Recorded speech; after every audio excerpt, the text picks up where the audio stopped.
no se infla, el oxígeno está fluyendo. Póngase su mascarilla antes de ayudar a otros. Los chalecos salvavidas se encuentran en un bolsillo debajo de su asiento o en el panel encima de su cabeza. En caso necesario, sácala de su asiento, ya que incluye información de seguridad importante de este tipo de avión. Es esencial que siga las instrucciones de seguridad indicadas por la tripulación. Recordamos que no está permitido fumar a bordo. Su equipaje de mano deberá estar adecuadamente colocado en los compartimentos superiores o debajo del asiento delantero sin bloquear el pasillo ni salidas.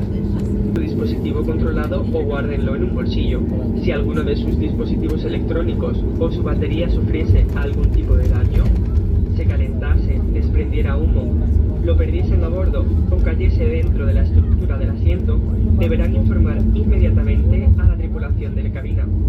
Dispositivos más grandes